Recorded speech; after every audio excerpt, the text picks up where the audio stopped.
presentan Tele 13. Hola, ¿cómo están? Muy buenas noches. Me pidieron que arrancara o me iban a matar.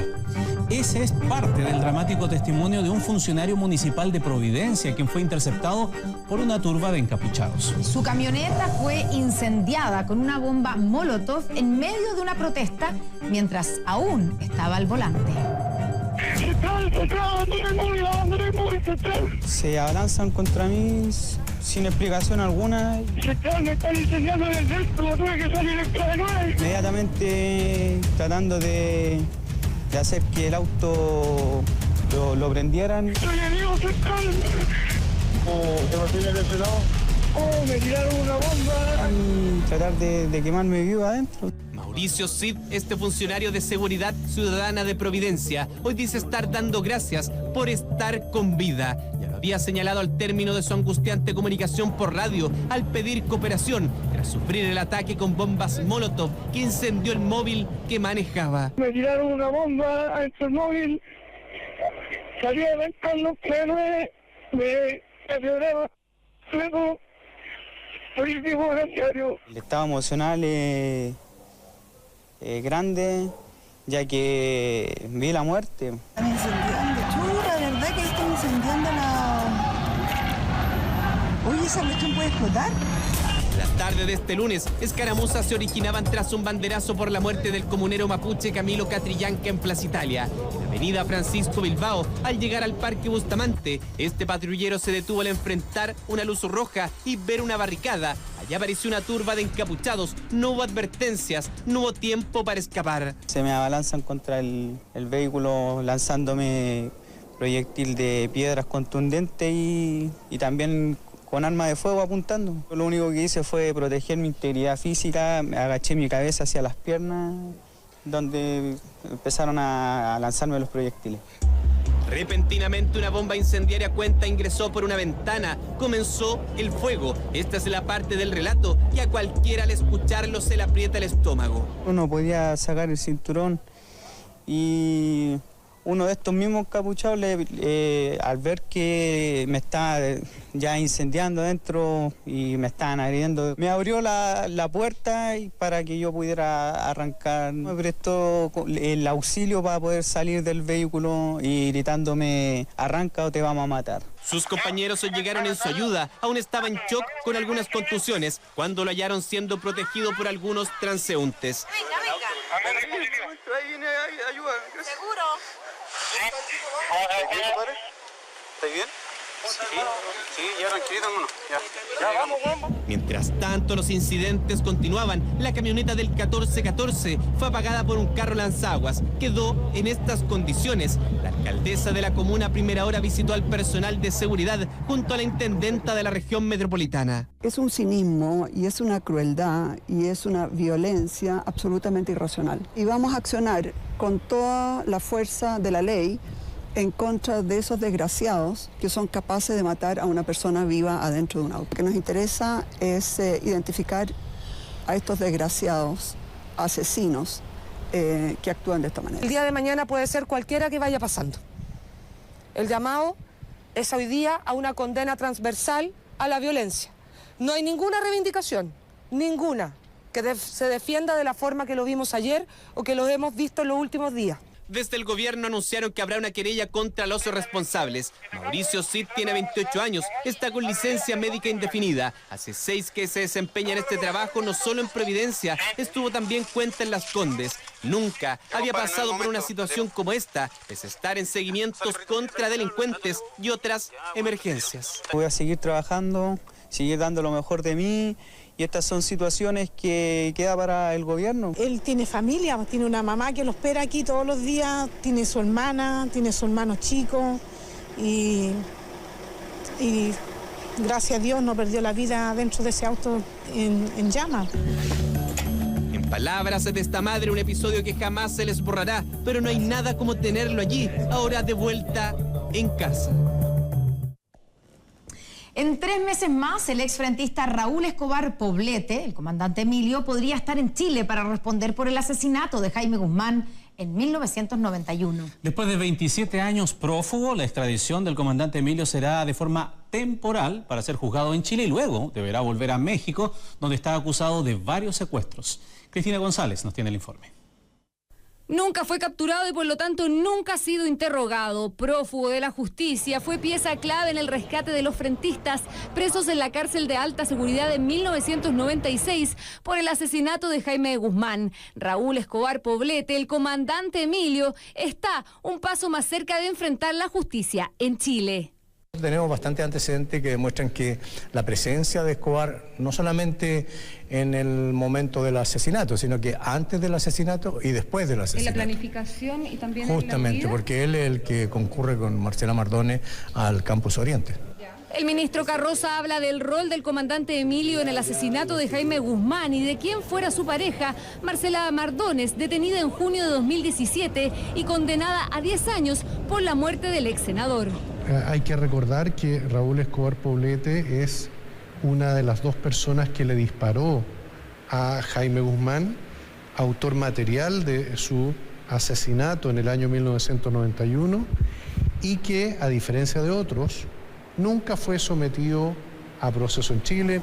26 años prófugo que usando una identidad falsa se acabaron en mayo de 2017 en México por el secuestro de una ciudadana franco-estadounidense durante 79 días.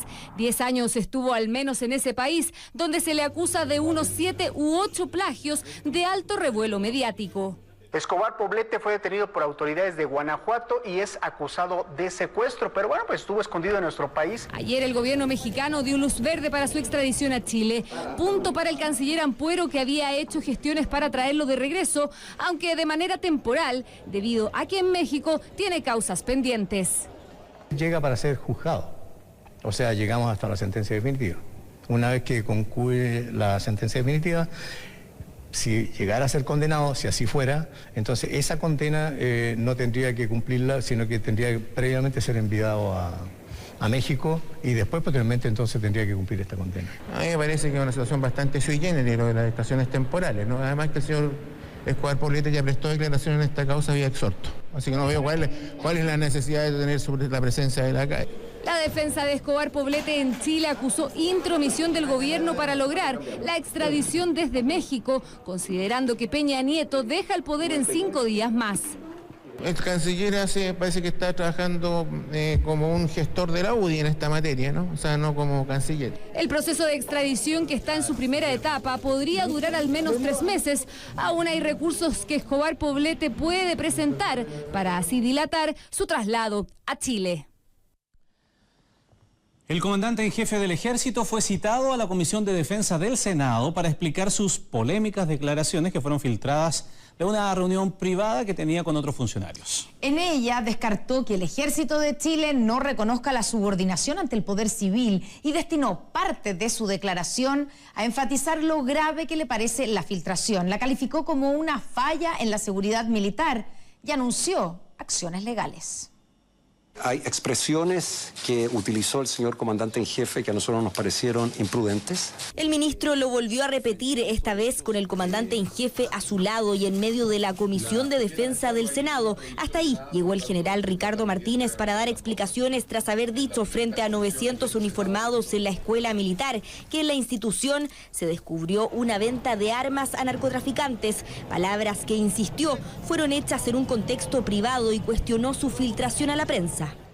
Lamento, muy sinceramente, el que las palabras mías que fueron grabadas de una manera ilegal, finalmente esté yo dando una explicación a muchas personas, a muchas autoridades como las que están hoy día sentadas acá. Asegura que sus palabras estaban pensadas en un público militar y no civil. Señaló que tienen identificado al supuesto responsable y anunció acciones legales. Haremos la denuncia a los tribunales porque los antecedentes que tenemos apuntan a un oficial que habría hecho la grabación y la habría entregado a un medio. En el Ejército, señor presidente, señores senadores, no hay división. El oficial, que probablemente es hacia donde se apunta, con esa conducta faltó al honor militar. Tanta gravedad le atribuye a la filtración de los audios que ante el Senado la calificó como una falla en la seguridad militar. Asumimos una falla de seguridad militar, porque efectivamente ahí se debió haber hecho algunas acciones más que implicaran, digamos, el tener absoluta certeza y obviamente asumir muchos protocolos que a veces nos resistimos, como por ejemplo los teléfonos celulares. Respecto a la información dada a conocer en sus declaraciones, específicamente la venta de armas a narcotraficantes, se le cuestionó por qué no le comunicó esto al ministro de Defensa. Yo todo le informo al ministro. ¿Por qué no informé esto entonces? Bueno, entre fines de octubre y noviembre, el ejército estuvo sometido a una revisión exhaustiva del alto mando que le significó el pase a retiro a 21 generales, algo inédito en la historia reciente del ejército. Y también porque eran armas particulares y se había hecho la denuncia correspondiente en los tribunales.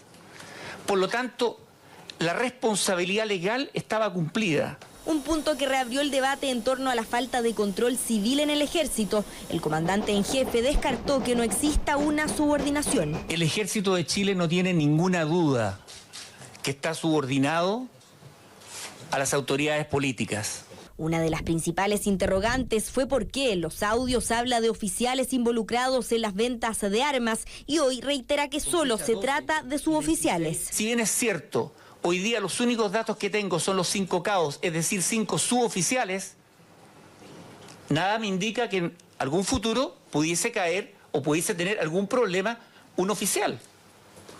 Esa es la razón por la que empleé ese término.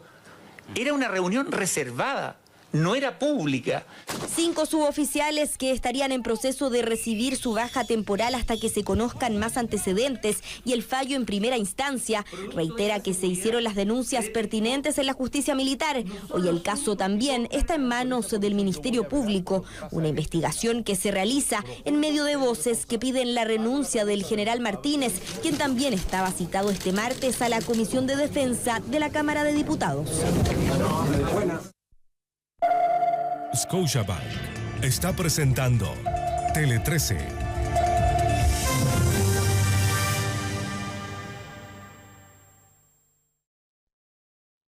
Una joven novia que en un segundo quedó en silla de ruedas. Mi sueño es entrar a la iglesia caminando. Es difícil verla así. Y una madre que lo hará todo por cumplir el sueño de su hija. Y yo lo único que quiero es que ella cumpla su sueño como toda niña que quería casarse. Vamos a movilizar a todo Curicó si es necesario. En una historia que para Pancho significó reencontrarse con su tierra natal. ¡Nos vamos al gimnasio!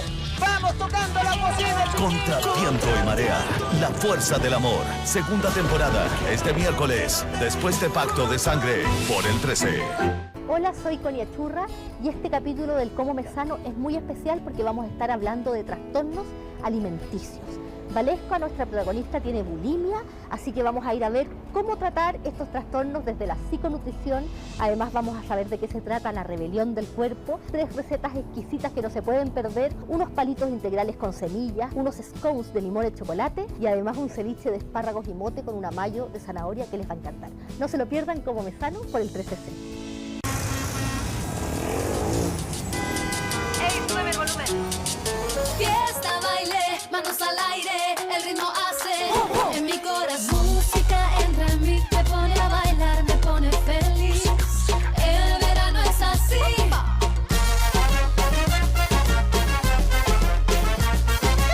Y ya lo veo llegar, ya lo veo venir ese calor que siento. Fiesta, baile, manos al aire, el ritmo hace pum en mi corazón.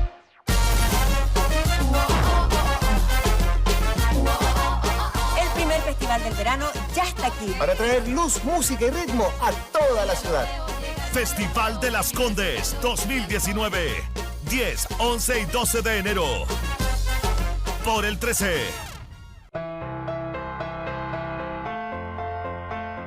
Siete escultores, 7 obras creadas a la vista de todos. Madera, acero, fierro y resina. Materiales que se transforman en una obra de arte en manos de grandes escultores.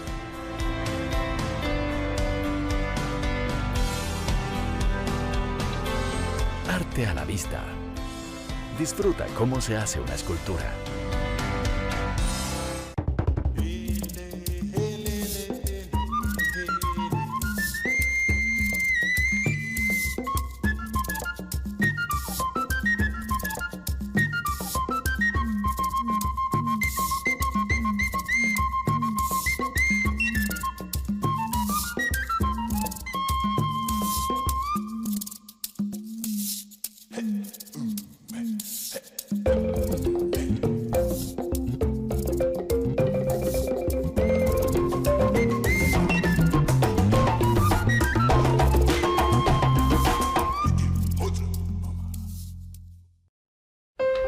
Fui a la pieza, de nuevo.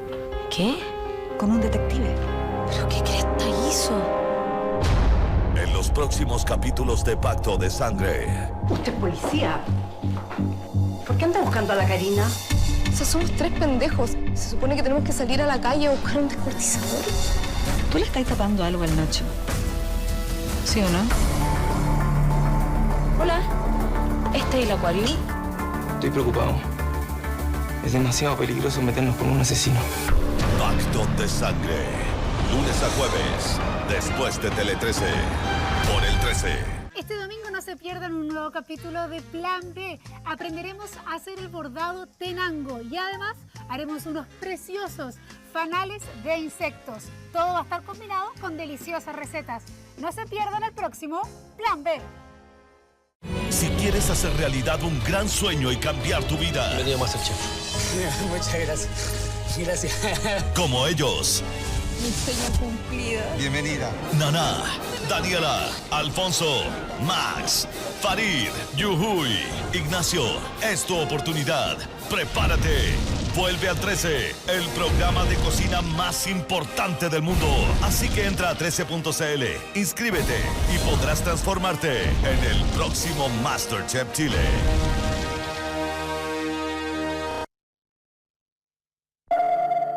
Sodimac Home Center está presentando Tele 13. Y estamos en contacto con Valparaíso porque hace algunos minutos la Universidad Católica de esa ciudad, a través de un comunicado, ha anunciado que suspende sus clases para mañana por una amenaza recibida en redes sociales. Germán Gatica, ¿de qué se trata? Muy buenas noches. Buenas noches, Constanza. Puertas cerradas a esta hora de la noche en el frontis de la Pontificia Universidad Católica de Valparaíso. Puertas cerradas que se mantendrán así en la casa central de la Universidad porteña en particular. Y esto debido a una amenaza que se viralizó a través de redes internas y también en redes sociales y que obligó en este caso a la Casa de Estudios Superiores y a sus propios docentes a plantear denuncias ante las distintas policías, tanto hacia la Policía de Investigaciones como también hacia Carabineros. ¿Qué significó esta situación? Esta amenaza por parte de un presunto estudiante de la PUCB contra docentes y contra sus compañeros de pregrado. Pues bien, que mañana, y a través de una declaración pública ya oficial, se suspenden las actividades de pregrado durante toda la jornada en esta Casa de Estudios Superiores ubicada aquí en la Avenida Brasil de la ciudad de Valparaíso. Pues bien, la determinación tomada hace pocos minutos por la Casa de Estudios Superiores, en cierta medida, viene en este caso a tranquilizar a una comunidad que se había impacientado producto de la circulación del mensaje en redes sociales.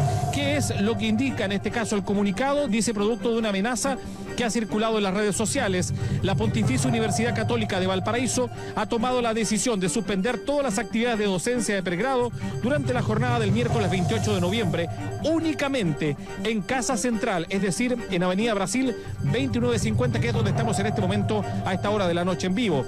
Cabe recordar que la Casa de Estudios, agrega el comunicado, una vez que tomó conocimiento de la situación, se contactó inmediatamente con Carabineros y la PDI para realizar la respectiva denuncia y tomar las medidas de seguridad correspondientes, hechos que ya fueron contratados por el equipo de Tele 13 Valparaíso ante las respectivas policías, aunque hay hermetismo total con respecto al proceso investigativo ante estas denuncias, Constanza. Perfecto, cerrada entonces Casa Central de la Universidad Católica de Valparaíso durante el día, hoy ya, y durante el día de mañana. Muchas gracias, Germán Gatica, y estamos en contacto. Buenas noches. 100 personas fueron las que regresaron esta mañana al país como parte del programa de retorno humanitario desde Venezuela. Algunos habían dejado Chile hace 50 años, otros nacieron allá pero están nacionalizados. Todos vienen a reencontrarse con sus familias huyendo de una situación precaria en medio de la crisis que vive Venezuela. Ay, te amo tanto. Gracias a Dios estamos juntas. Después de tanto pesar. 50 años, todo ese tiempo vivió en Venezuela. Se fue de Chile con sus padres cuando era una niña de 11 y regresó con 61 y enferma. Gracias, Chile, por recibirme. Yo sé que aquí me voy a mejorar, voy a estar bien, muy bien, porque estoy en Chile. Está de vuelta en la tierra de sus padres, en un país del que casi no tiene recuerdos. Ella, junto a otras 99 personas, dejaron Venezuela para empezar de nuevo en Chile.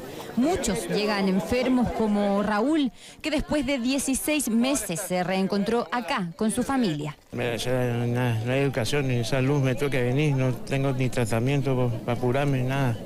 Necesito prótesis, nada tampoco, no hay nada, todo es caro, no hay nada. Con apenas 3 meses, Mía era una de las más pequeñitas del vuelo. Ella, su mamá y su familia fueron los primeros en bajar del avión que los traía desde Caracas. Ay, no, yo no quería bajar, pero con esta facha que tenía, no puedo. ¿Te crees que tenía que bajar primero? Sí, a los 2 bebés primero, entonces yo salí primero, pero no pensé que iba a ser, ¿sabes? La primerita que iba a bajar. 43 hombres y 57 mujeres llegaron en el avión de la FACH esta mañana. Chilenos que dejaron el país, algunos hace 5 décadas, otros nacionalizados en Venezuela y que por primera vez pisan suelo nacional. Entre ellos llamó la atención un gato, la única mascota del vuelo. Mi Sifu Oliver Suazo. Él sirve como apoyo emocional, porque como yo sufro de migraña, entonces él sirve para relajar, es como una terapia, pues. Sirve para relajar y es un buen compañero. Más de un año esperaron por ese abrazo. En agosto de 2017 se separó la familia. Cecilia volvió a Chile antes, dejando a su hermana, hija y 2 nietos en Venezuela. Al mayor lo disfrutó apenas unas semanas. A la niña la conoció ahora. El corazón se me sale. Parece mentira. ¿Verdad, mi amor? Estoy tratando de conquistármelo porque no me conoce. Soy una extraña para él. Emocionante. No hay palabras para describir eso. Tenía tiempo sin ver a mi mamá, sin ver a mi hermana, me faltan mis sobrinos y vamos para allá a verlo. Oiga, bienvenido a su patria. El presidente Sebastián Piñera esperaba en el aeropuerto a los 100 chilenos o familiares directos que esta mañana llegaron al país como parte del programa de fortalecimiento humanitario, aunque quedan todavía 212 solicitudes de residentes en Venezuela que quieren volver. Algunos de ustedes me manifestaron su inquietud con que sus hijos, sus nietos están todavía en Venezuela. Les quiero decir que vamos a hacer todo lo que esté a nuestro alcance para que ellos también puedan volver y toda la familia pueda reunirse nuevamente en nuestro país. Reencuentro que los recién llegados tienen claro cómo celebrarán. Asado, comer empanada chilena, asado, porque el asado que le hacía en su cumpleaños y bueno, yo dije, me tienen que hacer un asado así cuando me den la bienvenida. Me contaron que lo único que quería era una sopaipilla. Eso mismo. Ajá. ¿Por qué? ¿La echas de menos? Sí, le extraño. ¿Qué más estabas pidiendo? Las empanadas. La empanada. Ajá. Este plan de retorno al país está vigente desde el año 2015 y con la llegada de esta mañana ya son 432 ciudadanos chilenos que han regresado desde distintas partes del mundo. Y seguimos hablando de migraciones, esta vez de los migrantes centroamericanos que enfrentan un incierto futuro en Tijuana. Donald Trump evita de todas formas que entren en su territorio y para alejarlos ha amenazado con cerrar la frontera sur de su país, una acción que tendría consecuencias económicas catastróficas para México.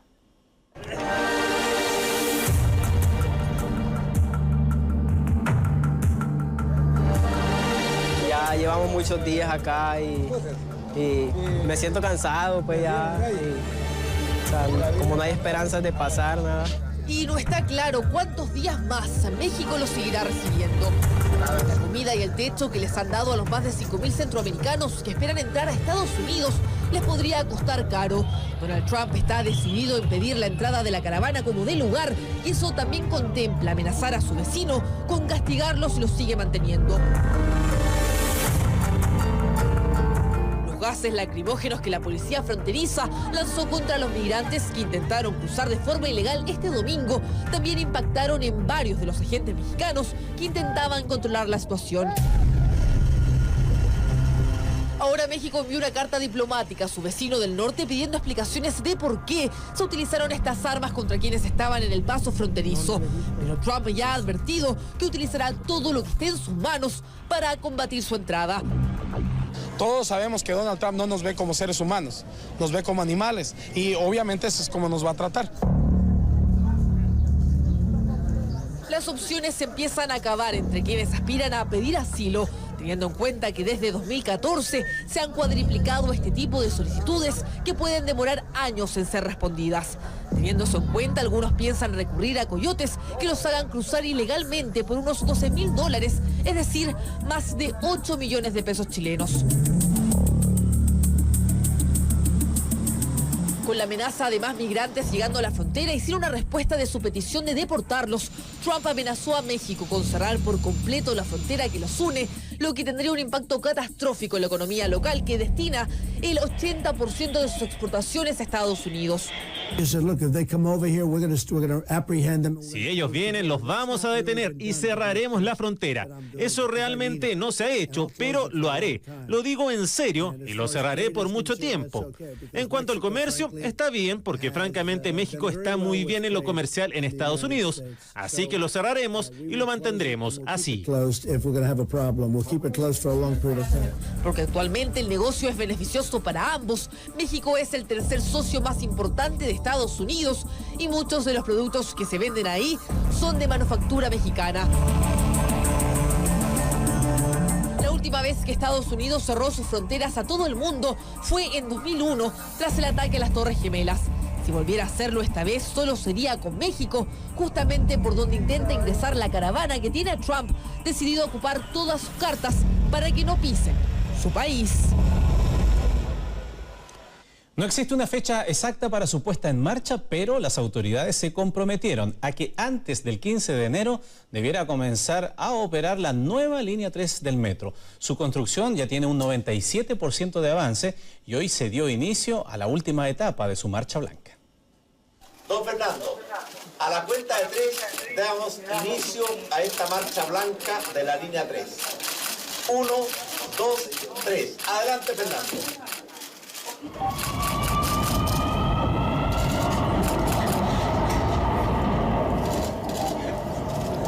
Fernando, ¿está ahí? Don Fernando sí estaba en su puesto. Así comenzó la última etapa de la marcha blanca de la línea 3 del metro, trazado de 22 kilómetros que cruza 6 comunas y cuyos extremos son Quilicura y La Reina. De Conchalí venía hasta el hospital militar, se demora más de una hora, más sobre de repente 1 hora y 20, 1 hora y media para llegar hasta acá. Y con el metro va a ser pero súper bendecido. Va a ser muy bueno, porque voy a poder ir a Independencia. Me parece fantástico. Vivo 2 casas más allá. Sin darnos cuenta, en la superficie, los trenes recorren día y noche el trazado. Son los últimos detalles en las estaciones los que van restando. ¿Cuándo abrirá sus puertas la línea 3 a más de 1 millón de usuarios? Aún no existe una fecha exacta, pero sí un lapso que va entre la última semana de diciembre hasta la primera quincena de enero del próximo año. Eso de todas maneras. Si eso le he dicho al presidente de Metro que o es regalo de Pascua o es regalo de cumpleaños. Yo tengo cumpleaños en enero, tiene tiempo todavía. Pero el mayor regalo es para los usuarios del tren subterráneo, que tardarán solo 30 minutos en recorrer por completo las 18 estaciones de esta línea. Según cálculos del gobierno, este significará un ahorro de tiempo que en un año sería equivalente a 18 días. Ahorrarías harto tiempo y tiempo es calidad de vida también. Porque me demoro más de 1 hora en llegar acá, siendo que me podría demorar, ¿cuánto? 20 minutos, 15 minutos. Bacán, sí. Me gustan las otras nuevas líneas del metro, entonces... Tomamos el metro de la estación Ñuñoa y llegamos a la estación terminal Eduardo Castillo Velasco. ¿Cómo es por dentro de la futura línea 3? La respuesta más sencilla es decir que es un clon de la línea 6, que ya está en funcionamiento. Los trenes son exactamente los mismos, son trenes con aire acondicionado. Cada tren tiene 52 cámaras, hay 10 cámaras por coche más 2 cámaras en los extremos. La alimentación eléctrica no es por el suelo, sino es vía catenaria por el techo. Las condiciones de seguridad y confort de la línea 3 serán replicadas para las futuras líneas 7, 8 y 9, cuyos estudios de ingeniería ya comenzaron. Cuando la red de metro esté desplegada por completo, la apuesta es grande. La mitad de los habitantes de la ciudad de Santiago van a poder caminar desde su hogar a la estación del metro y desde la estación del metro a cualquier lugar de la ciudad de Santiago. La línea 3 ya está pronta a abrir sus puertas y ya también se planifica su expansión hacia la plaza de Quilicura. Un gigantesco desafío de la ingeniería que permitirá a 1 millón de capitalinos reducir sus tiempos de viaje y así mejorar su calidad de vida.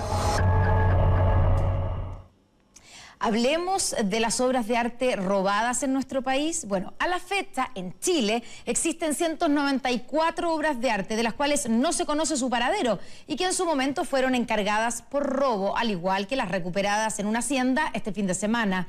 Desde el gobierno anunciaron que se está trabajando en un proyecto de ley que busca tipificar estos delitos y sancionarlos con penas de cárcel. No existe espacio para la duda, ojalá el fondo hubiese estado abierto al público, es que claramente entra en la categoría de los lugares donde hay que ir. El dato le llegó a la PDI y ellos acudieron en masa. La siguiente es la cuarta parte de la incautación más importante de obras de arte robadas de nuestro país.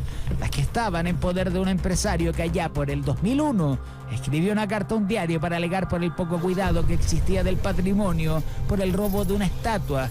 Raúl Schuller sigue sin poner un pie en un juzgado de garantía, pero aseguran que ese momento está por llegar. Obviamente nuestro interés en la investigación es develar la cadena completa. Primero, los responsables de la sustracción, los intermediarios y el comprador. En cuánto compró, cuál es el mercado, eso es lo que nosotros queremos indagar. Hemos incautado alrededor de 11 estatuas, ya, donde las personas que han sido afectadas es el Cerro Santa Lucía, la Municipalidad de Valparaíso, el Cementerio General y la Iglesia de San Francisco de Santiago. No quisieron referirse a la posible existencia de un computador en el cual se guardaba un listado que contenía las piezas encontradas en la hacienda y varias otras más. En el cuartel sabían que tendrían visitas, pero había que seguir trabajando. Es que quieren formalizar al empresario en los próximos 30 días por al menos 3 delitos, entre ellos el de receptación. A la Videma llegó la ministra de Cultura, el subsecretario y un sacerdote franciscano al que costó sacarle la sonrisa de la cara si hace 4 años que no veía estos 2 cofres robados desde el Museo Colonial de la Iglesia de San Francisco. Pensábamos desde el inicio que como fueron piezas bien selectas, el robo más bien o la sustracción de aquello fue de una u otra manera por encargo, ¿no?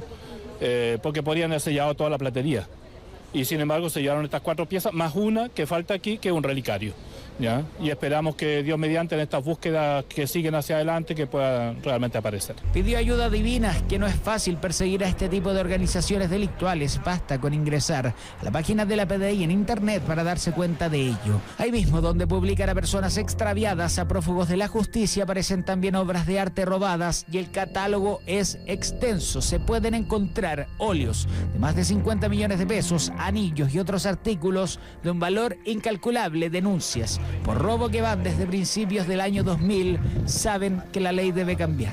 Esto nos lleva a pensar nuevamente en la importancia que tiene para nuestro país el tema del aprecio, cuidado, afecto por el patrimonio. Estas acciones, la verdad que son atentados. Hoy día nuestra legislación no señala que exista el delito de tráfico ilícito de bienes culturales. Eso queda tipificado. Se aumentan las penas. Las penas y las multas son muy bajas y eso también se aumenta en el proyecto de ley de patrimonio. Y además, y lo comentaba la ministra, se establece un inventario nacional de bienes culturales. Inventario que ayudará, por ejemplo, a que aduanas pueda controlar si una de estas piezas sale del país, para que si eso ocurre, Interpol solicite su búsqueda para saber si lo que debía estar en un lugar sigue estando ahí. Lo mismo que varios se preguntan sobre Raúl Schuller Gatica, quien de ser encontrado culpable arriesga desde 3 años de cárcel. En pie de guerra se encuentra el municipio de La Reina con los letreros de publicidad en la vía pública. El alcalde asegura que este tipo de anuncios se encuentra en situación irregular desde hace años y ha decidido entonces clausurarlos y demolerlos. Son estructuras pesadas, tienen luminarias en funcionamiento y los avisos que publicitan están vigentes. Por sus dimensiones o lo difícil que puede llegar a ser su instalación, cuesta pensar que letreros como estos puedan funcionar de manera irregular. Pero ocurre. Anuncios cuyos permisos no han sido pagados en largo tiempo, otros que se han instalado sin autorización y algunos cuyas estructuras ya no están autorizadas para seguir operativas, pero aún no han sido retiradas. Son algunas de las razones que la Municipalidad de La Reina está argumentando para clausurar su funcionamiento. Nosotros llevamos una situación irregular con toda la empresa de publicidad de aproximadamente 10 años. Esto significa un perjuicio económico aproximadamente de 5.000 millones. Por lo tanto, hemos procedido a clausurar todas estas paletas y en la próxima semana vamos a empezar a retirar las estructuras y a demolerlas. Desde el 14 de agosto existe un decreto municipal en La Reina que pone término a los permisos de este tipo de publicidad en la vía pública de la comuna. El mismo ordena el retiro de las estructuras instaladas en un plazo máximo de 15 días hábiles desde su notificación a la empresa en cuestión. El objetivo es realizar un reordenamiento de este tipo de publicidad y una nueva licitación de los espacios, dejando fuera de ella a quienes mantengan multas o permisos impagos.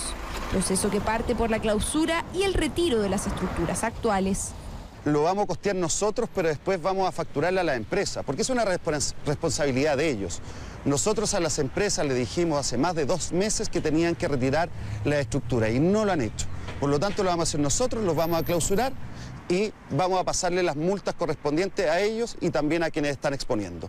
45 letreros fueron clausurados esta jornada y poco tiempo después de que eso ocurriera apareció esta camioneta con personal que fue retirando parte de la publicidad cuestionada por la municipalidad.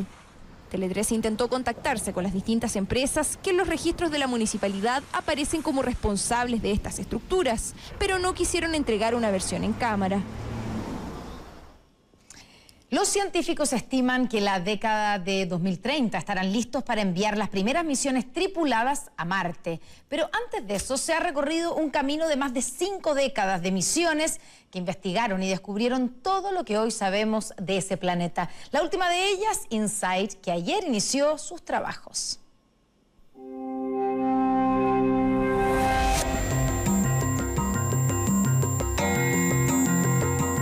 Desde su descubrimiento hace miles de años, Marte fascinó al hombre. Egipcios, griegos y romanos asociaron su color rojizo al caos y la guerra, imaginando que era efecto de la sangre derramada por sus temibles y desconocidos habitantes.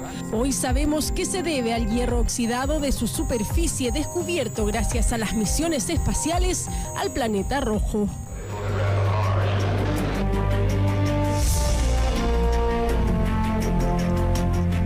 Varios intentos fallidos en medio de la tensión de la Guerra Fría y la carrera espacial entre rusos y estadounidenses, en 1965 la sonda Mariner 4 de la NASA logró una proeza inédita: llegar a solo 9.000 kilómetros del planeta rojo y enviar a la Tierra las primeras fotografías de Marte.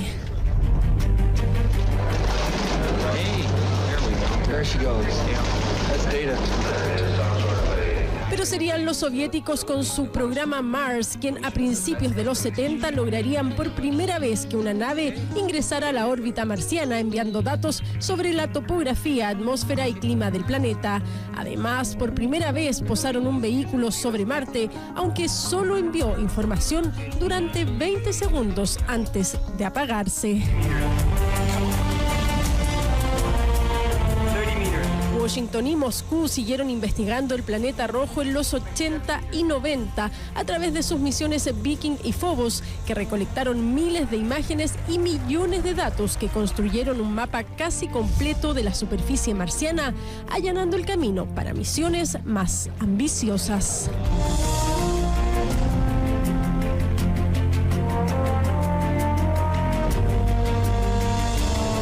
Pero de las 43 misiones enviadas a Marte, 25 han fracasado, ya sea chocando contra la superficie, saltándose la órbita del planeta o simplemente desapareciendo tras el despegue. Por eso en 2011 se celebró como una proeza la misión del robot Curiosity, que con 900 kilos es el vehículo más pesado enviado y el que ha arrojado los mayores descubrimientos hechos hasta ahora en el planeta rojo. Mars is not the dry, arid planet that we thought of in the past. Today we're going to announce that under certain circumstances, liquid water has been found on Mars. En 2015, el hallazgo de agua líquida y salada sobre una especie de surcos abrió la posibilidad de la existencia de vida microbacteriana en este enigmático planeta. Luego vendrían las primeras evidencias orgánicas, por lo que ahora los científicos enviaron la sonda InSight, la primera que estudiará las entrañas de Marte y que podría arrojar las claves para convertir al planeta rojo en el próximo hábitat de la raza humana. Hacia el cielo los ojos puestos en Marte, pero aquí en la Tierra los ojos puestos en el este de Europa.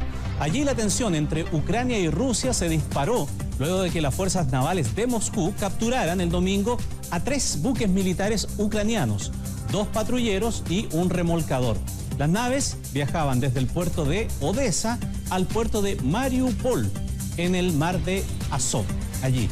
La captura se produjo cuando los barcos intentaban ingresar por el estrecho de Kerch, que separa Crimea de Rusia. Según Ucrania, el incidente dejó 6 de sus marinos heridos. Provocó que ese país estableciera desde mañana ley marcial en todas las regiones que se observan aquí en este mapa. Recordemos que la región de Crimea fue anexada por Rusia en el año 2014, provocando hasta hoy una alta tensión en la zona entre los dos países.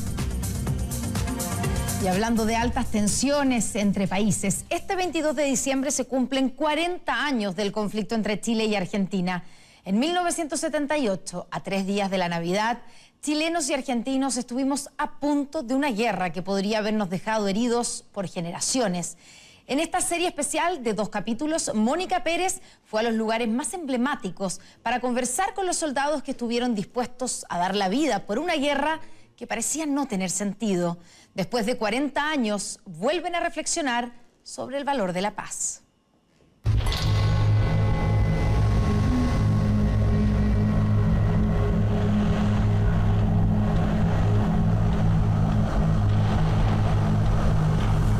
Encontramos navegando canal Beagle, último rumbo ordenado 136.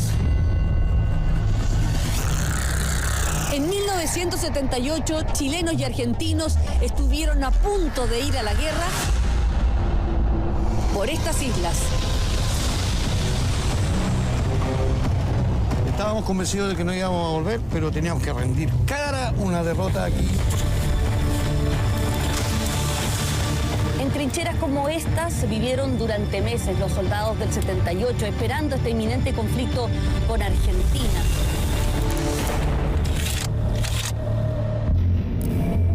Argentina tenía que atacar primero, nosotros no íbamos a atacar nunca. Han pasado 40 años y a mí no se me olvida la cara del soldado que yo estaba apuntando. ¿Y cómo eran los aviones argentinos? ¿Cuántos eran? No, en cantidad eran superiores a nosotros. Los chilenos no sé dónde metían los aviones. ¿No sería que los chilenos no tenían aviones?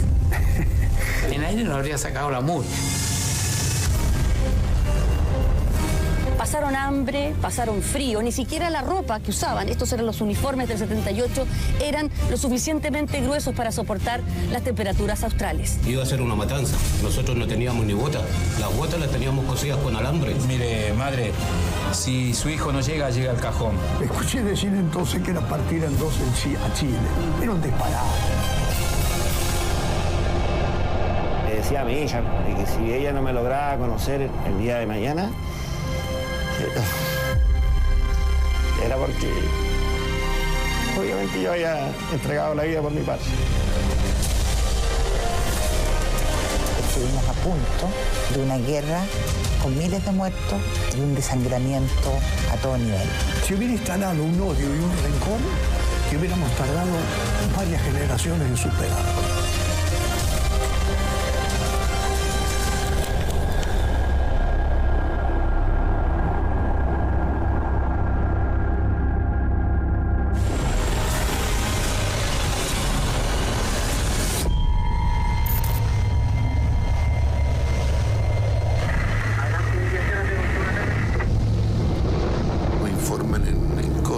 clave que se tenían antecedentes fidedignos que el ataque argentino era el día 22 a lo largo de todo el país.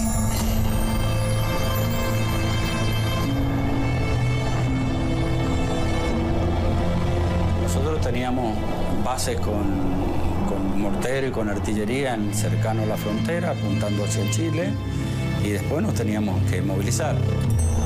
10 días antes sabíamos que teníamos que atacar. Yo, por ejemplo, estábamos en Río Turbio y íbamos a atacar Puerto Natales. Ese fue el momento en el cual nosotros nos dimos cuenta que la guerra tenía fecha y hora. El conflicto entre Chile y Argentina por la soberanía del Canal del Beagle era una disputa que se arrastraba por casi un siglo. Argentina nunca había aceptado que las islas fueran chilenas. En este pequeño islote ubicado en la mitad del Canal del Beagle y a 38 kilómetros de Puerto Williams, se produjo el primer incidente entre chilenos y argentinos en 1958. Era evidente que algún día íbamos a estar en situación de hostilidad con Argentina. En 1971, Chile y Argentina deciden someter la pelea a la decisión de la reina de Inglaterra. Para sorpresa de nuestros vecinos, el 2 de mayo de 1977, el fallo favorece a Chile y Argentina no lo acepta. El gobierno argentino desea hacer conocer a la opinión pública nacional e internacional, a través de los medios de comunicación, la decisión que ha tomado acerca del laudo arbitral sobre la cuestión del Canal Beagle. El 25 de enero, va a ser más exacta, Argentina declara insanablemente nulo el laudo. Es decir, no se había llegado a ninguna posibilidad de acuerdo. Lo cual era un disparate. ¿Para qué fuimos al laudo? El arbitraje yo tengo que acatarlo. Eso dio origen a casi un conflicto. No me imagino cómo un gobierno serio como el gobierno argentino puede rechazar un fallo que es inapelable y que quedó confiado su cumplimiento al honor de las naciones. Nuestros vecinos vuelven a reclamar como suyas las islas y en diciembre de 1978 una guerra estuvo a punto de ser una realidad. Lo que pensábamos era que nos habían sacado algo. Algo que habíamos convenido en la historia que era nuestro y que geográficamente así debía serlo, nos iba a ser quitado. Un disparate y una absurda guerra para la cual nunca estuvimos preparados. De acuerdo a lo que sabemos hoy, el primer ataque argentino estaba planificado para el 19 de diciembre de 1978. El 4º Batallón de Infantería de Marina Argentina se tomaría las 3 islas en disputa, la Picton, Nueva y Lennox. Las fuerzas chilenas estaban preparadas. Este es el mensaje original, firmado por el almirante Merino, que ordenaba a la escuadra, o sea, al almirante López, ¿no es cierto?, atacar y destruir cualquier buque enemigo en aguas territoriales chilenas. O sea, no era juego, era orden de atacar.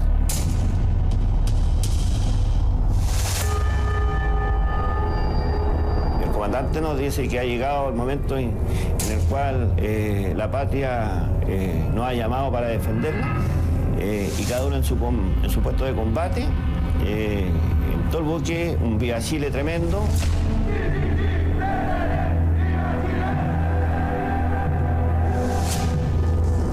Y dijo, bueno, hoy día en la noche calculamos que se nos tiran los argentinos. Así que prepárense, vamos a luchar por la patria, por la mujer, por los hijos, por todo, y buena suerte y que Dios los acompañe. Entonces, al declarar alerta roja, los pilotos se subían al avión. Pero la alerta roja duraba 4 horas, 5 horas, 6 horas, 7 horas.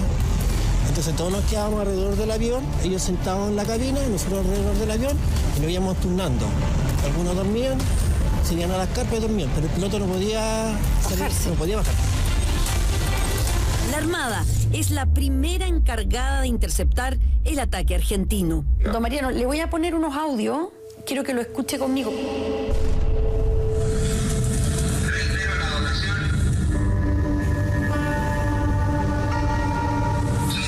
Nuestro propósito es pacifista,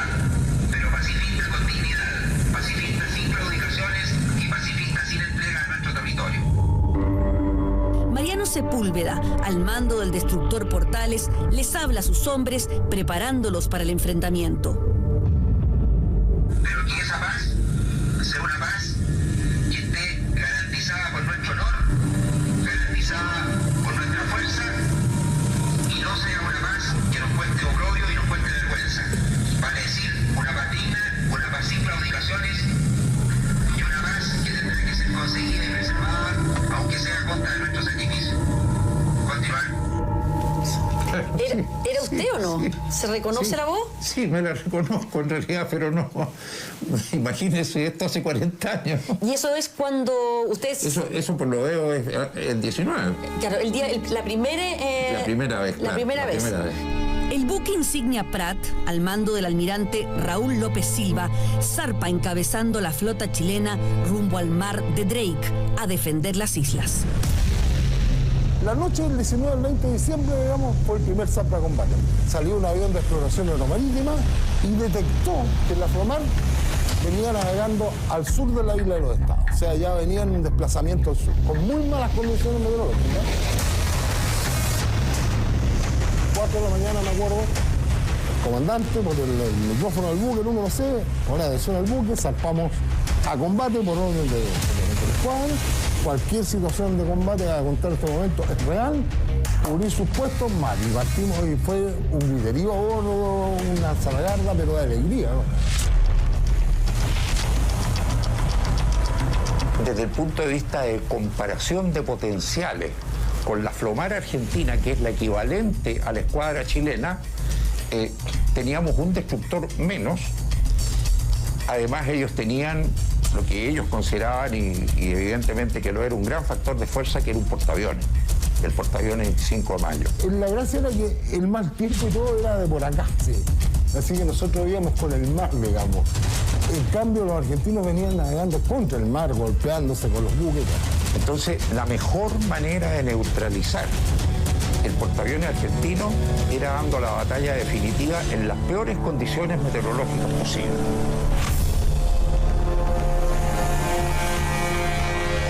Pilló un temporal más o menos fuerte y estuvieron varios días moviéndose en alta mar, en donde la comunicación que yo tenía con la familia, ellos decían que estaban descompuestos, estaban mareados, que querían regresar a casa. Y así sucedió. El mal tiempo no permitió el ataque argentino y la Flomar debió devolverse. Cuando ya se tuvo evidencia de que las fuerzas argentinas retromarchaban hacia el norte, el almirante López nos dio la orden de también retromarchar y nuevamente nos acogimos a nuestros fondeaderos de guerra. Estábamos atracados al cerro, no lo movíamos nada, esperando que ellos obviamente quedaran exhaustos de tanto moverse, de vomitar.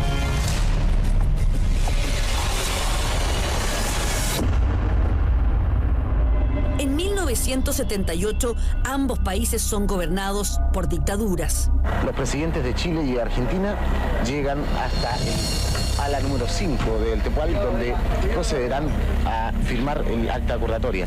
A comienzos de año habían sostenido reuniones para tratar de negociar y evitar un enfrentamiento. El acta que los presidentes de Argentina y de Chile hemos firmado hace breves momentos encierra la iniciación del propósito que nos anima de crear el ambiente de armonía. Séame permitido también invocar a Dios nuestro Señor para que de hoy en más guíe los pasos de quienes deben terminar esta negociación para llegarla al fin que es de todos esperado y ansiado.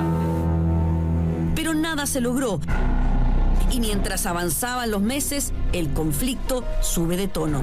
Primero, emplearemos todos los medios de derecho. Tampoco seremos agresores, pero sí sabremos defender. Y lo haremos, como acabo de decir, con nuestras propias vidas. Porque nuestra patria no se va a mancillar ahora ni nunca. Muchas gracias. En enero del 78 hubo una reunión entre Videla y Pinochet en Mendoza. Esa reunión fue gestada no por la diplomacia, sino que fue gestada por los militares propiamente tal, y quien llevó esa propuesta argentina fue Manuel Contreras. Ciertamente que el conflicto se agudiza particularmente porque en ninguno de los dos países se vivía en democracia. Pinochet nunca quiso la guerra. Él sabía perfectamente, y como militar lo sabía, que una guerra con Argentina era llevar a Chile a 100 años de miseria. Hoy yo puedo decir que en aquel momento Videla era un blando. Videla era una paloma. Y no era lo mismo la Armada. Las cosas estaban evolucionando siempre en forma negativa y se veía que el conflicto era inevitable. A mediados de 1978, la selección argentina logra el mejor resultado de su historia. En un partido infartante, derrota a la poderosa selección holandesa en tiempo suplementario por 3-1. Inmediatamente que termina el Mundial, comienza ya por agosto a empezar a hablarse de este problema limítrofe, bueno, con mucha preocupación, ¿no? Argentina se sentía triunfal y el gobierno aprovecha el momento para instalar el conflicto de las islas con Chile. Era tal la irresponsabilidad de algunos, que algunos decían, ahora vamos al Mundial del Beagle. Pero hay una diferencia grande. La guerra no es un Mundial de fútbol, es algo mucho más grave. Destrucción, muerte, mutilados, viudas, huérfanos. Sin embargo, se tomó eso como un partido de fútbol.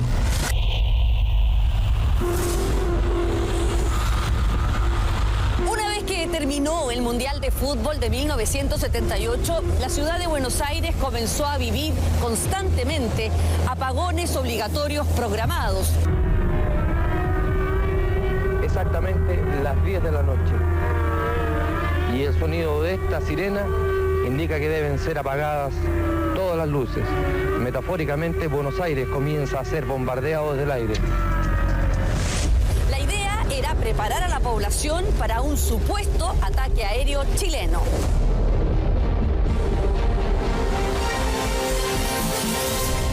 Todos los funcionarios estábamos en la embajada y por supuesto que observábamos estrictamente el oscurecimiento. La embajada también apagaba todas sus luces. Sin embargo, para crear un ambiente negativo y preparar a la población a lo que se venía, en los diarios al día siguiente aparecían letreros grandes: ejercicio de oscurecimiento, éxito total. La excepción, la Embajada de Chile. Los acusaban a ustedes de no apagar las luces. Así es, y yo soy testigo porque estaba dentro de la embajada de que todas las luces se apagaban y no volaba una mosca. Se empezaron ya a estudiar en esa época alternativas de qué hacer frente a esta situación tan grave que estaba contra la espada y la pared. En ese momento había un sector duro de la Junta Militar, que estaba el almirante Macera, que era el jefe de la Armada, y este general que tan loco, querían invadir Chile.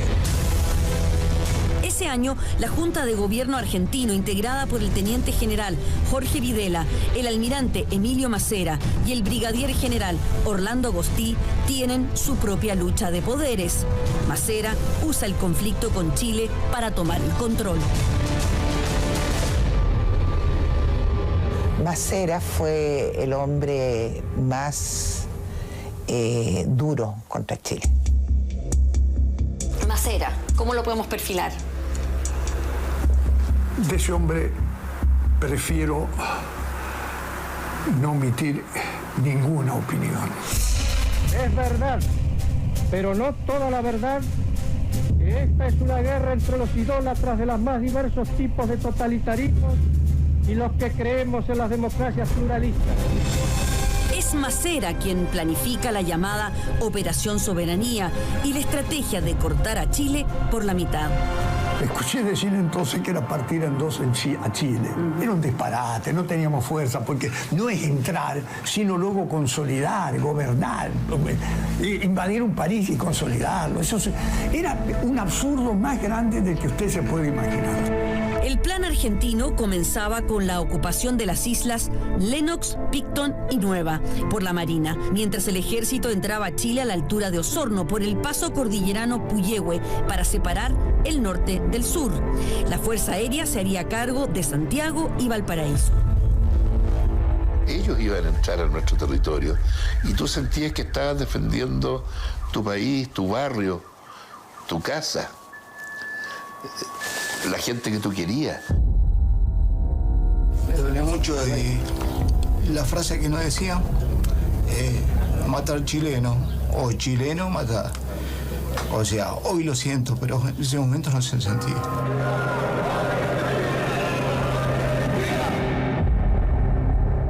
Sí, a mediados de año se ordena la movilización de las fuerzas y el motivo era el conflicto con Chile. No estaba dicho que fuéramos a enfrentarnos, estaba dicho que nos movilizamos para el caso que... El 21 de noviembre de 1978, por cadena nacional, el general Videla anuncia que las negociaciones bilaterales con Chile han terminado. Hace mucho tiempo que el país no centraba su preocupación, como ha ocurrido en estos últimos meses, en cuestiones que afectan directamente su soberanía, en términos que exigieron inmediatas y trascendentes decisiones. Por supuesto, internacionalmente, desde el punto de vista diplomático, íbamos a ser considerados invasores.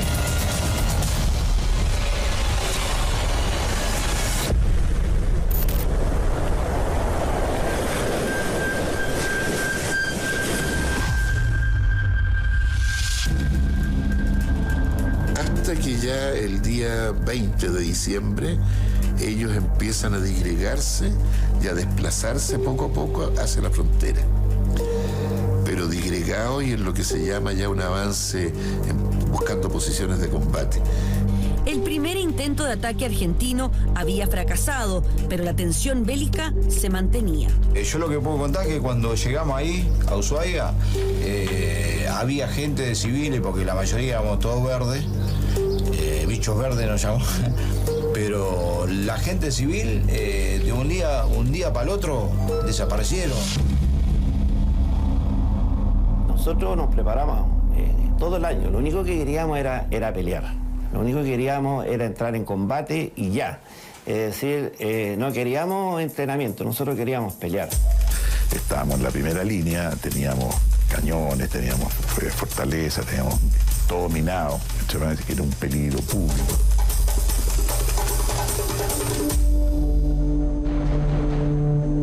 Lo que tú piensas, quedan 2 días, a lo mejor queda menos. ¿Qué va a pasar van a bombardear Santiago?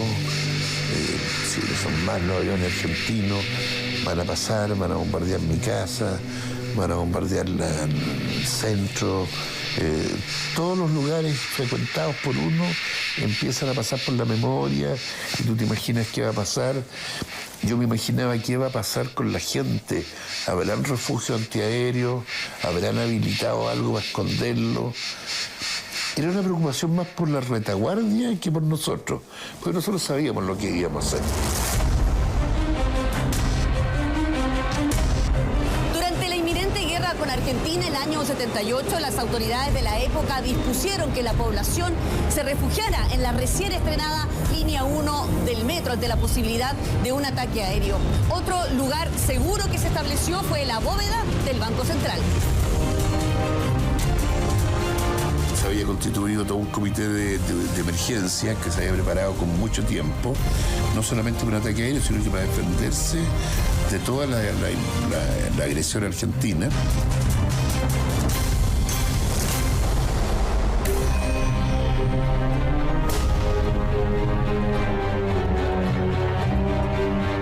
Pero la mayor tensión tensión la viven los habitantes del sur de nuestro país, quienes a diario sienten cómo escala el conflicto. La tensión que se vivió en la región de Magallanes fue muy fuerte. En la región de Magallanes, no solamente en Punta Arenas, Puerto Natales, muy fuerte. William, para qué decirlo. Punta Arenas también. Súper preocupada, como yo creo que toda la población estaba súper preocupada, inquieta. O sea, la gente sí, hubo pánico, hubo mucha gente con pánico que desabasteció los supermercados o los almacenes que había en ese tiempo. Sí, había tensión en esa parte. Había miedo en ese sentido. Claro, por supuesto, porque no se sabía. Si esta era una cosa tan clara que cualquier loco que hiciera un disparo se transformaba en la guerra. Sintonizábamos la radio de Santiago y la radio de acá de la zona, de Río Gallego, para tener información sobre lo que estaba pasando allá. Obviamente asustaba porque la situación era decir, agarren pala y hagan trinchera. O sea, cuando te dicen agarren una pala y hagan trinchera en el patio. En estas mismas butacas del Teatro Municipal, el general Nilo Flodi, intendente de Punta Arenas, convoca a la población y les advierte que la guerra con Argentina es inminente. También les advierte que el que quiera abandonar la ciudad debe hacerlo de inmediato.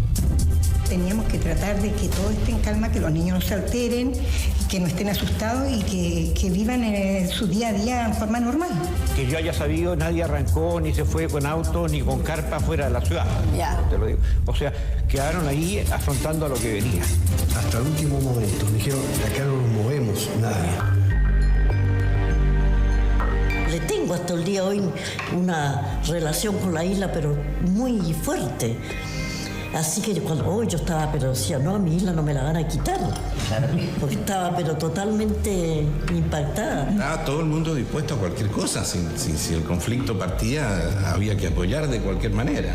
¿Están todos confiados que iban a ganar? Sí, yo creo que la mayoría de la gente, ¿cierto? Claro, porque verdaderamente nosotros no sabíamos cuál era la capacidad bélica que tenía Chile y la capacidad bélica que tenía Argentina. Posteriormente se dijo de que la capacidad bélica que tenía Argentina era mayor que la que tenía Chile. O sea, sinceramente, si hubiera habido guerra, no existiría Punta Arenas. Claro.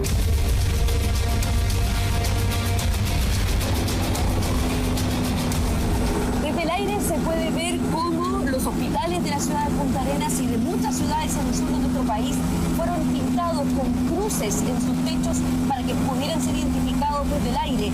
No solamente ocurrió acá, sino también en Santiago, donde todos los recintos hospitalarios fueron pintados con cruces para evitar un ataque de la Fuerza Aérea Argentina. El ataque por aire era clave, pero Chile tenía entonces una fuerza aérea debilitada. Meses antes, Gustavo Lee, su comandante en jefe, había sido destituido por Pinochet en una pugna de poder parecida a la que vivía la Junta Argentina. Y en la conducta del señor general Lee tipifica la imposibilidad absoluta de continuar ejerciendo desde esta misma fecha los cargos de miembro de la Honorable Junta de Gobierno y comandante en jefe de la Fuerza Aérea de Chile. El ejército chileno vivía en el 78 bajo el bloqueo por parte de Estados Unidos, por tanto no tenía todo el material bélico disponible de última generación. La superioridad argentina era notable y para ello solo un ejemplo. Si el ejército chileno puso en la frontera 8 tanques como este M40 Walker Bulldog, el ejército argentino tenía 80. Nosotros íbamos, como decía Condorito, ¿no es cierto?, con las patas y el buche, digamos. O sea, realmente era una condición muy difícil. Nuestra misión era, ¿no es cierto?, avistar aviones. ¿En qué sentido? De que todo avión que se dirigiera hacia Punta Arenas, nosotros lo avisábamos. ¿Pero alguna vez avistaron a algún enemigo? Sí, por supuesto. ¿En serio? Sí. O sea, como que hacían esas como bravatas de cruzar la frontera, pero se volvían, no es que... Es que ellos también tienen la misión de, seguramente, de reconocer dónde habían puesto. Hubo sobrevuelos rasantes de la Fuerza Aérea Argentina. Pero yo creo que ellos no tenían claridad en otras posiciones, excepto si hubiesen tomado fotografías en los aviones. Estuve 2 semanas con cámara fotográfica y fotografiando todo lo que podía. Hoy todos coinciden que el desequilibrio de fuerzas habría sido fatal para Chile. No es como ahora la aviación nuestra es poderosa. Pero en esa época no. ¿Cuántos aviones habían de estos acá? ¿Cuántos aviones de combate teníamos los chilenos en esa época? Acá en esa época teníamos 12 A-37 y habían 8 Hawker Hunter. ¿Y cómo eran los aviones argentinos? ¿Cuántos eran? No, eran superiores en cantidad, eran superiores a nosotros. Los chilenos no sé cómo, dónde metían los aviones porque prácticamente, por lo menos en la Patagonia, no encontramos ningún avión. Chile contaba en ese entonces con 52 cazabombarderos, Argentina con 118. En aviones de transporte, Chile llegaba a 28 y Argentina a 44. Y en helicópteros, nuestro país movilizaba 16 y Argentina 47. Usted dice que no veían los aviones chilenos. ¿No sería que los chilenos no tenían aviones? Es que los tenían y los deben haber tenido. Sospechábamos que estaban más al sur, más al norte.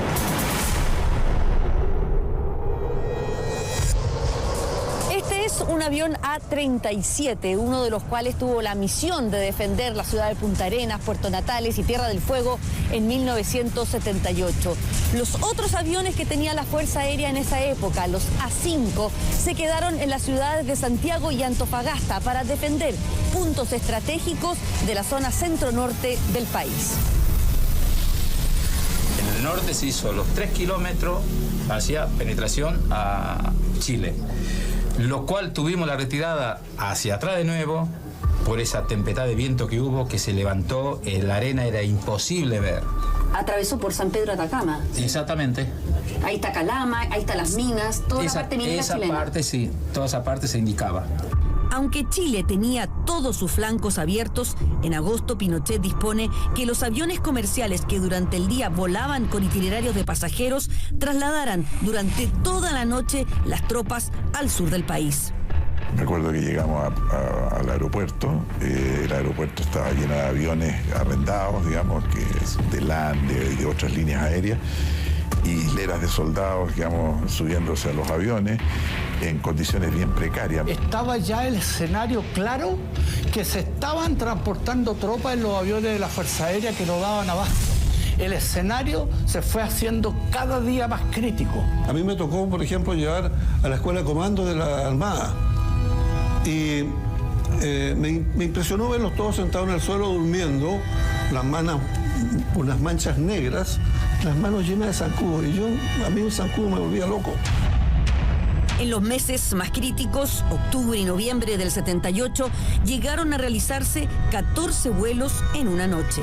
Cuando yo veía a estos muchachos jóvenes subirse al avión muy oscuro, con temperaturas que ya aquí en Santiago eran muy bajas, y llegar a Punta Arenas, tipo 4 de la mañana, y verlos bajarse del avión con temperaturas extremadamente bajas, sin saber para dónde iban esos muchachos, digamos, en esa noche, daba que pensar mucho lo delicado que era la situación que se estaba viviendo. Me acuerdo que era bastante triste ver a los soldados, por ejemplo, del WIM, que fueron movilizados, o de otros regimientos, con bolsitas de plástico, con sus elementos pero sin ropa de abrigo, sin todos los elementos necesarios para una cosa de esta naturaleza.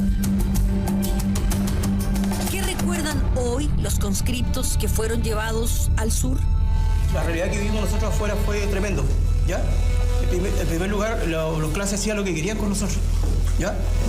Nosotros, a la cuenta que estamos en un campamento de tortura. Yo creo que si hubiese sucedido algo con el país vecino en esa fecha, iba a ser una matanza. La ropa toda rota, toda cosida, parchada, imagínense. En ese estado eran los soldados chilenos en la frontera. ¿Podíamos ganar una guerra?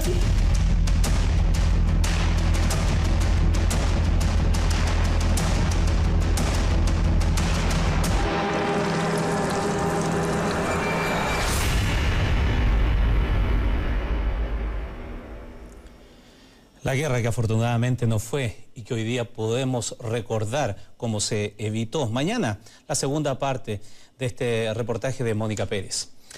Día movido en Asunción por la Copa Libertadores. La Conmebol está decidida a que la final se juegue y propuso como fechas el 8 o el 9 de diciembre, aunque definió que el partido no se va a disputar en Argentina por falta de garantías. Boca, en tanto, insiste en reclamar los puntos y coronarse campeón por secretaría.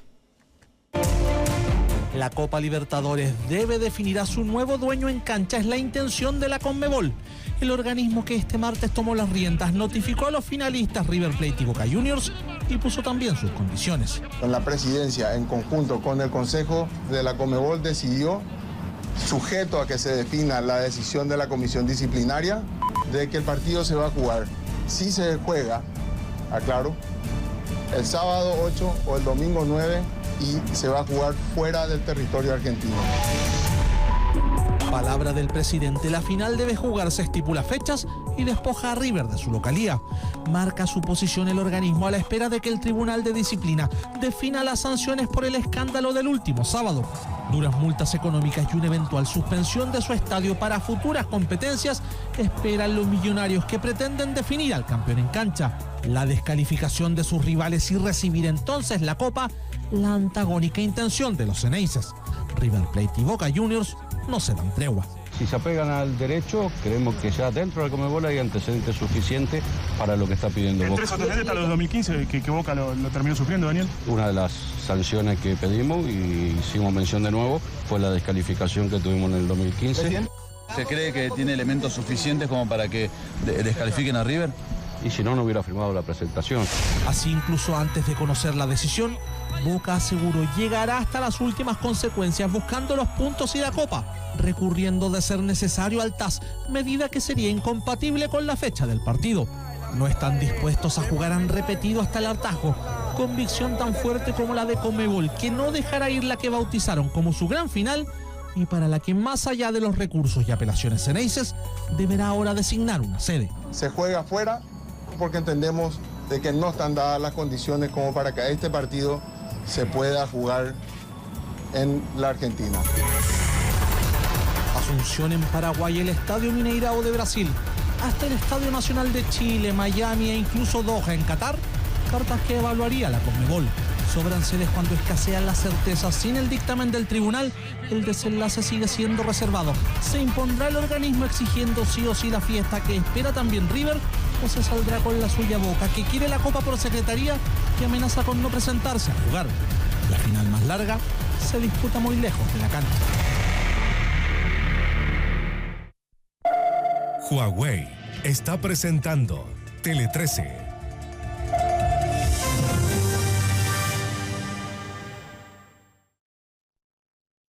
Hola, soy Conia Churra y este capítulo del Cómo Me Sano es muy especial porque vamos a estar hablando de trastornos alimenticios. Valesca, nuestra protagonista, tiene bulimia, así que vamos a ir a ver cómo tratar estos trastornos desde la psiconutrición. Además vamos a saber de qué se trata la rebelión del cuerpo, 3 recetas exquisitas que no se pueden perder, unos palitos integrales con semillas, unos scones de limón y chocolate y además un ceviche de espárragos y mote con una mayo de zanahoria que les va a encantar. No se lo pierdan, Cómo Me Sano por el 13C.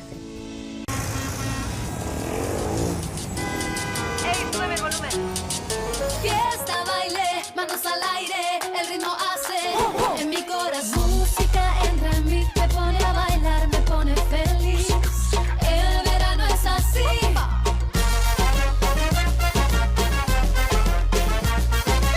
Y ya lo veo llegar, ya lo veo venir, ese calor que siento.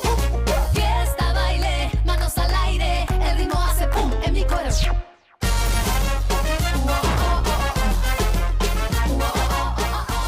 Festival del Verano ya está aquí para traer luz, música y ritmo a toda la ciudad. Festival de las Condes 2019, 10, 11 y 12 de enero. Por el 13. Siete escultores, 7 obras creadas a la vista de todos. Madera, acero, fierro y resina. Materiales que se transforman en una obra de arte en manos de grandes escultores.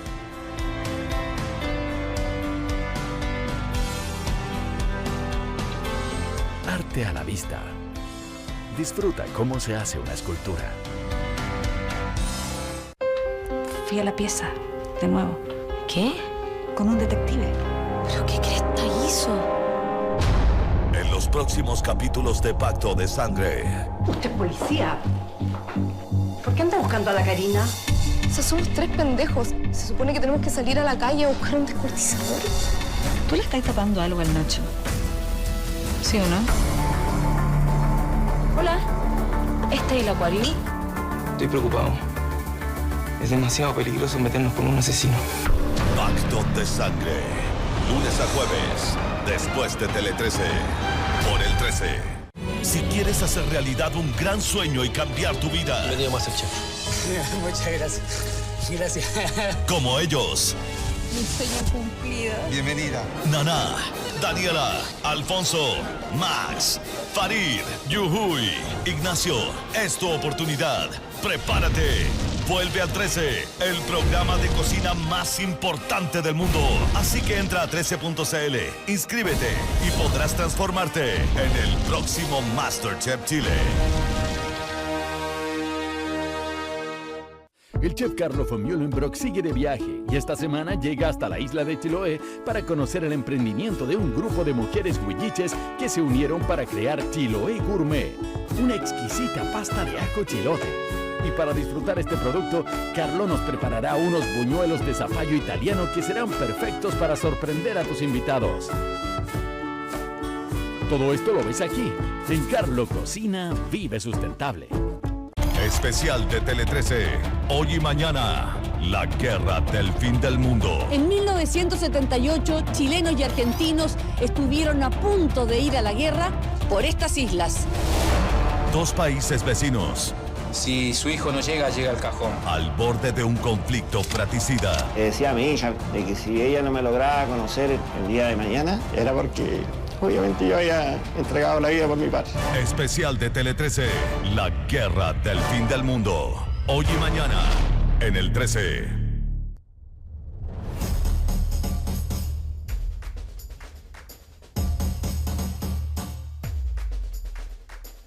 Si en esta primera parte de Natal aprovechamos y exploramos lo más salvaje y particular de la naturaleza de esta ciudad, para el próximo capítulo tenemos reservado muchas más emociones y lugares alucinantes. Tirolesas de las dunas al lago, buceo con cientos de peces, carreras de cuatrimoto, son algunas de las aventuras que compartiremos en la segunda parte de Natal.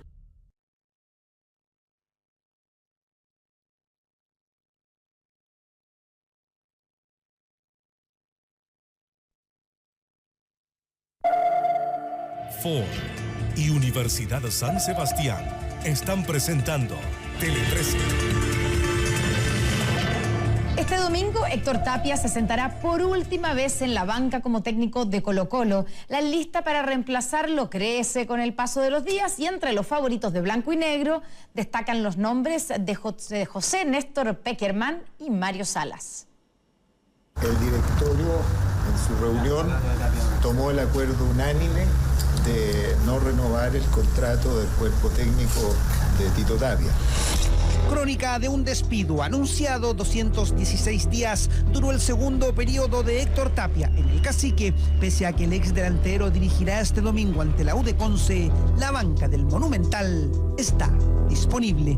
Que tenga la capacidad de manejar un camarín como el nuestro, que tenga logros internacionales, que tenga un estilo de fútbol que sea compatible con las características del fútbol de Colo-Colo. Es el gran técnico al que aspiran en blanco y negro, su experiencia en selecciones nacionales y la chance de encabezar un proyecto integral en el club con las divisiones menores como base es lo que más atrae. En Macul, Peckerman ya estuvo a cargo del área formativa de los Salvos en la década de los 90 y hoy su alto costo es lo único que lo aleja de Colo-Colo. Bicampeón con la UC y con el Sporting Cristal de Perú, el comandante es la primera opción si es que lo de Peckerman no prospera. A sus éxitos como entrenador, méritos suficientes para que tenga el apoyo de casi todo el directorio, se suma su cercanía con el gerente deportivo del Cacique, con quien compartió camarín en Pedrero. La chance es concreta, más allá de que el propio Salas le cerró la puerta por ahora. a los salvos. Yo la verdad es que estoy muy enfocado en lo que pasa en la final con Cristal. Y en este momento me veo dirigiendo, ¿no es cierto?, la Copa Libertadores con Sporting Cristal, porque es lo que tengo. Con menos posibilidades, el ex DT de Unión Española llama la atención de los regentes de blanco y negro, y es que su trayectoria como jugador, el haber compartido en camarines complejos y el bajo costo que supondría su contratación hacen que la del Titán sea una chance válida. Terna de la que por ahora debería salir el futuro entrenador de Colo-Colo, principales alternativas de una larga lista de la que en blanco y negro pretenden salga el nuevo inquilino del Monumental. Falabella está presentando Tele 13.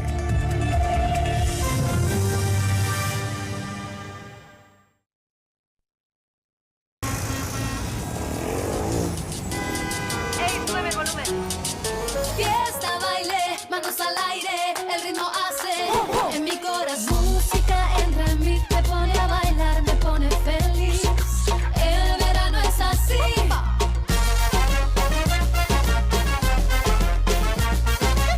Y ya lo veo llegar, ya lo veo venir, ese calor que siento. Fiesta, baile, manos al aire, el ritmo hace pum en mi corazón.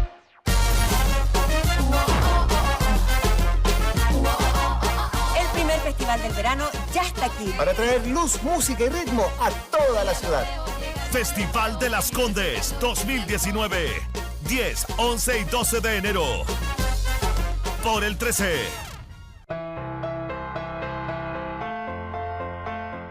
Siete escultores. 7 obras creadas a la vista de todos. Madera, acero, fierro y resina.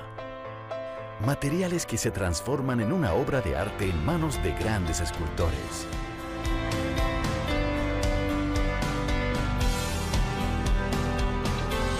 Arte a la vista. Disfruta cómo se hace una escultura. Fui a la pieza, de nuevo. ¿Qué? Con un detective. ¿Pero qué cresta hizo? En los próximos capítulos de Pacto de Sangre. Usted es policía. ¿Por qué anda buscando a la Karina? O sea, somos 3 pendejos. Se supone que tenemos que salir a la calle a buscar un descuartizador. ¿Tú le estás tapando algo al Nacho? ¿Sí o no? Hola. ¿Este es el acuario? Estoy preocupado. Es demasiado peligroso meternos con un asesino. Pacto de Sangre. Lunes a jueves. Después de Tele 13. Por el 13. Si quieres hacer realidad un gran sueño y cambiar tu vida. Bienvenido, Masterchef. Muchas gracias. Gracias. Como ellos. Mi sueño cumplido. Bienvenida. Naná, Daniela, Alfonso, Max, Farid, Yuhuy, Ignacio. Es tu oportunidad. Prepárate. Vuelve al 13, el programa de cocina más importante del mundo. Así que entra a 13.cl, inscríbete y podrás transformarte en el próximo MasterChef Chile. El chef Carlos von Mühlenbrock sigue de viaje y esta semana llega hasta la isla de Chiloé para conocer el emprendimiento de un grupo de mujeres huilliches que se unieron para crear Chiloé Gourmet, una exquisita pasta de ajo chilote. Y para disfrutar este producto, Carlos nos preparará unos buñuelos de zapallo italiano que serán perfectos para sorprender a tus invitados.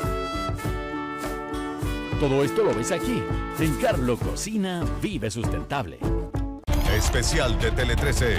Hoy y mañana, la guerra del fin del mundo. En 1978, chilenos y argentinos estuvieron a punto de ir a la guerra por estas islas. 2 países vecinos.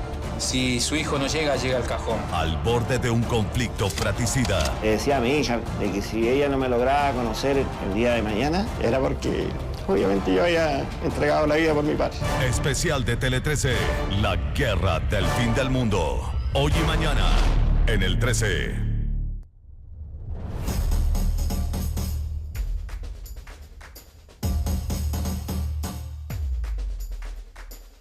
Si en esta primera parte de Natal aprovechamos y exploramos lo más salvaje y particular de la naturaleza de esta ciudad, para el próximo capítulo tenemos reservado muchas más emociones y lugares alucinantes.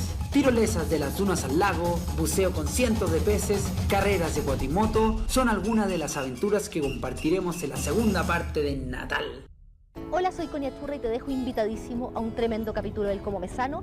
Vamos a hablar de ACV, accidente cerebrovascular, una de las primeras causas de muerte en Chile. Visitamos a un neurólogo que nos va a hablar sobre los últimos hallazgos médicos en esta área, una nutricionista que nos va a decir cuáles son los alimentos que nos hacen bien y cuáles son los que deberíamos eliminar definitivamente. Y por supuesto, 3 recetas exquisitas, un quiche fácil, un cuscús con un pesto muy fácil y un postre exquisito de mango chai. Con las pantallas del 13C, Como Me Sano, no te lo pierdas. Entel está presentando Tele 13. Este martes finalizó la rendición de la PSU y el próximo 26 de diciembre partirá la postulación a las universidades. Por ese motivo, hoy le contamos un dato clave. ¿Cuáles son las carreras universitarias que tienen mayor empleabilidad? Ingrese ahora a t13.cl y vea la lista con los profesionales más solicitados al primer año de titulación. Solo quedan 3 días. Estamos celebrando 40 años de la Teletón, llegando a atender a 9 de cada 10 niños con discapacidad en sus 14 institutos. Yo me comprometo. Teletón, 40 años. 30 de noviembre y 1 de diciembre, el regalo de todos. Terminamos aquí Tele 13. Gracias por informarse con nosotros, pero no se vaya porque viene un nuevo capítulo de Pacto de Sangre. Que lo disfrute. Gracias. Buenas noches. Hasta mañana.